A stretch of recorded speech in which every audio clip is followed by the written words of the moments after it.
Assalamualaikum warahmatullahi wabarakatuh. Saya Devi Sofiana. Jadi di sini saya akan mempresentasikan materi yaitu basic telekomunikasi. Untuk yang pertama yaitu di sini ada definisi dari telekomunikasi. Jadi telekomunikasi ini merupakan proses pengiriman dan penerimaan informasi jarak jauh melalui media seperti kabel, gelombang radio atau serat optik. Ini melibatkan penggunaan suatu perangkat elektronik dan sistem komunikasi itu dapat mentransmisikan suara, data, atau sinyal lainnya dari suatu tempat ke tempat lainnya. Next, pentingnya telekomunikasi di era digital. Jadi telekomunikasi ini sangat penting di era digital saat ini karena memungkinkan suatu konektivitas global, akselerasi bisnis, dan pendidikan yang lebih mudah diakses. Pelayanannya juga lebih baik, koneksi sosial yang sangat kuat, dan mendukung inovasi teknologi serta perubahan sosial. Next, ada komponen utama telekomunikasi. Jadi di sini ada 4 komponen utama dalam telekomunikasi. Untuk yang pertama yaitu ada pengirim. Merupakan sebuah perangkat yang mengubah informasi menjadi sinyal yang dapat ditransmisikan. Contohnya adalah mikrofon, suara, atau modern untuk data.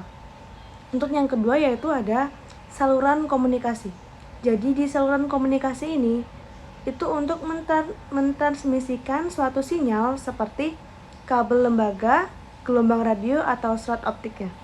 Dan yang ketiga di sini ada penerima. Perangkat yang menerima sinyal yang ditransmisikan itu mengembalikannya ke bentuk informasi yang dapat dipahami oleh manusia.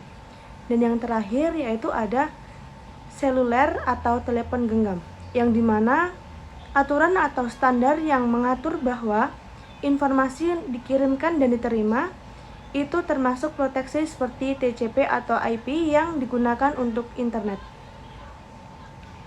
Next ada konsep dasar telekomunikasi. Jadi di sini ada 4 konsep dasar telekomunikasi, yaitu yang pertama ada modulasi dan demodulasi, ada bandwidth, ada latensi, dan yang terakhir ada keamanan.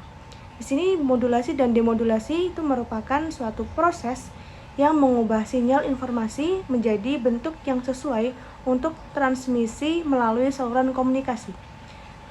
Dan ada bandwidth yaitu merupakan rentang frekuensi yang tersedia untuk transmisi data. Sebagian besar bandwidth semakin banyak data yang ditransmisikan itu dalam periode waktu tertentu. Dan yang ketiga adalah latensi. Jadi latensi ini tuh merupakan waktu yang dibutuhkan untuk data bergerak dari satu titik ke titik lainnya. Semakin rendah latensi, maka semakin cepat respon dalam komunikasi. Dan yang terakhir yaitu di sini ada keamanan. Di dalam konteks telekomunikasi, keamanan ini mencangkup berbagai langkah untuk melindungi data dari akses yang tidak sah atau gangguan, termasuk enkripsi data, pengamanan jaringan, atau autentikasi pengguna. Dan ini langkah penting untuk kita bisa menjaga kerahasiaan data kita, integritas, dan ketersediaan informasi yang dikomunikasikan. Selanjutnya ada teknologi digital dalam telekomunikasi.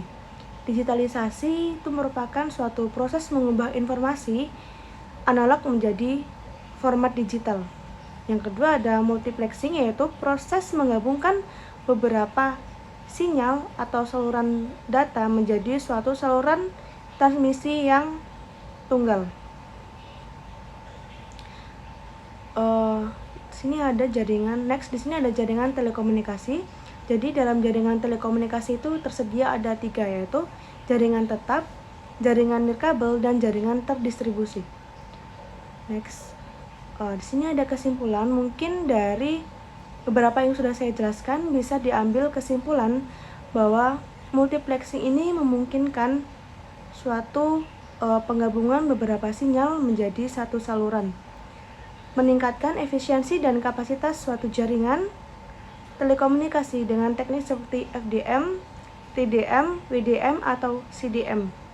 Lebih banyak data dapat ditransmisikan melalui saluran yang sama secara bersamaan mendukung kinerja yang lebih baik. Mungkin hanya itu yang bisa saya sampaikan, kurang dan lebihnya saya mohon maaf, saya akhiri. Wassalamualaikum warahmatullahi wabarakatuh.